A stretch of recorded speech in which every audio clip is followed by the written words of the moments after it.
Du ministère du Genre, Famille, Enfants, à soutenir, accompagner, promouvoir cette intégration à travers toutes les instances de concertation intersectorielle et tous les mécanismes de mise en œuvre.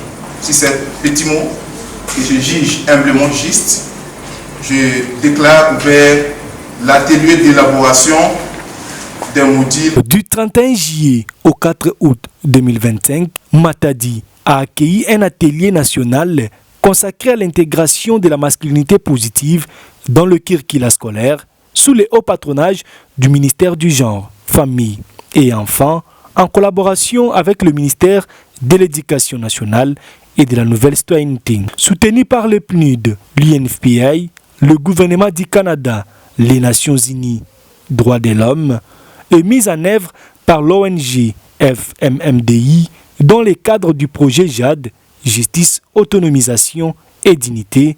Cet atelier s'inscrit pleinement dans la stratégie nationale de promotion de la masculinité positive dont l'éducation constitue un pilier clé. Madame Safi Kandolo Gilienne, coordonnatrice nationale de la CTM+, accompagnée de son équipe technique, a honoré ses travaux de sa présence, apportant une impulsion stratégique notable. Jean Vangambo, coordonnateur adjoint de la CTM+, a rappelé que l'école est un levier essentiel pour transformer les mentalités dès le plus jeune âge. Il faut noter que nous sommes ici à Matadi dans le cadre de l'atelier d'élaboration des modules d'intégration de la masculinité positive dans les classes scolaires. Comme vous le savez, le 11 octobre 2004, le gouvernement de la République avait adopté la stratégie nationale de promotion de la masculinité positive. Et l'une des composantes de cette stratégie aborde justement la question de l'intégration de la masculinité positive dans les classes scolaires. Voilà pourquoi nous sommes ici pour réfléchir ensemble avec les experts venus d'autres ministères, notamment le ministère de l'Éducation nationale, ceux des affaires sociales, mais aussi les organisations de la société civile, ensemble, avec l'appui bien entendu des partenaires ici au sein de l'État, pour qu'ensemble nous puissions définir des modules à intégrer dans le programme scolaire dès cette année académique, dès cette année scolaire 2025-2026. Notre exposé a été justement concerné la présentation du cadre national de promotion de la masculinité positive. Comme j'étais en train de le dire, notre pays dispose d'une stratégie nationale de promotion de la masculinité positive. C'est une boussole. C'est le seul cadre de référence pour intégrer, pour parler de questions de masculinité positive.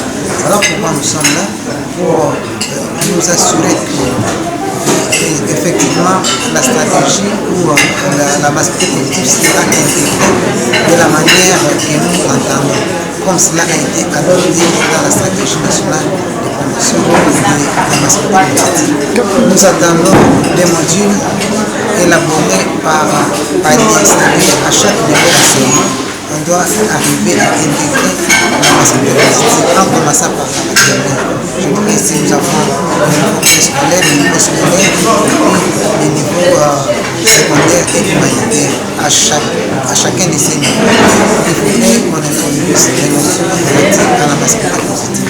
Ici, pour élaborer le module, nous avons intéressé tous ceux qui travaillent sur cette thématique. Il s'agit du ministère du Genre, Famille et Enfants, du ministère de l'Éducation nationale, du ministère des Affaires sociales, du ministère de la formation professionnelle, mais aussi les partenaires de terrain, c'est-à-dire les organisations de la société civile qui travaillent sur le terrain. Et aussi, il y a les partenaires techniques qui nous viennent à l'appui. Tous ensemble, nous allons réfléchir pendant ces 4 jours et arriver à produire les modules d'intégration de la masculinité positive dans l'éducation. Je suis Anto Molanga, je suis experte du genre et d'inclusion sociale à l'APF, qui est une agence de coopération intégrée au sein de la Fédération Wallonie.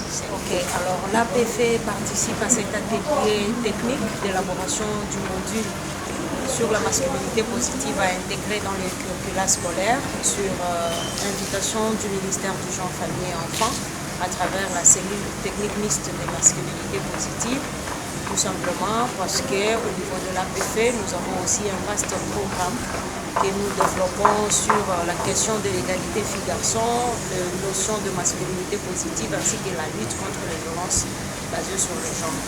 Alors, la dimension de l'intégration de cette nouvelle thématique des masculinités positives dans le curriculum scolaire, pour nous, est un enjeu crucial parce que cela va consister non seulement à fournir un document technique de base, mais ça va être un processus même de transformation sociale qui va commencer à travers les systèmes éducatifs congolais.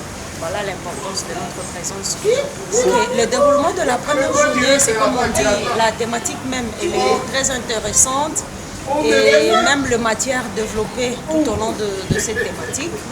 Nous, en tant qu'APF personnellement, nous avons hâte d'entendre ou d'écouter ce qui va ressortir de ces débats à travers tous les experts réunis des deux ministères. Ici, il s'agit du ministère du genre, famille et enfants, ainsi que du ministère de l'Éducation nationale et nouvelle citoyenneté, parce que c'est à eux qu'incombe la mise en œuvre de tout ce que nous allons faire ici. Oui, très enthousiaste même, et nous avons vraiment hâte de voir l'aboutissement de ce travail, c'est-à-dire à la fin, nous aurons un premier draft qui sera produit ici, mais après, c'est un travail de longue haleine qui va commencer. Ça sera par exemple l'intégration de tout ce qui va être dit ici au niveau du programme national, au niveau du ministère, et après ça sera également la mise en pratique au niveau des écoles, c'est-à-dire à travers les enseignants dans le processus d'apprentissage des élèves, mais aussi même dans la production de modules de formation. Pendant 4 jours, 42 participants, experts pédagogiques, cadres ministériels, membres de la société civile et partenaires techniques ont travaillé en sous-groupe selon le niveau d'enseignement. Les processus ont été dirigés par les secrétariats techniques avec l'appui du diplomate pour garantir la cohérence des contenus. Cette initiative s'inscrit dans la vision du président de la République, Félix Antoine Tshisekedi Tshilombo, champion africain de la masculinité positive, et dans la mise en œuvre de la stratégie nationale de lutte contre les violences basées sur le genre. L'atelier de Matadi dans le Congo central marque une avancée concrète vers une éducation plus égalitaire, capable de transformer une nouvelle génération d'hommes et de garçons imprégnés des valeurs de respect, de justice et de responsabilité.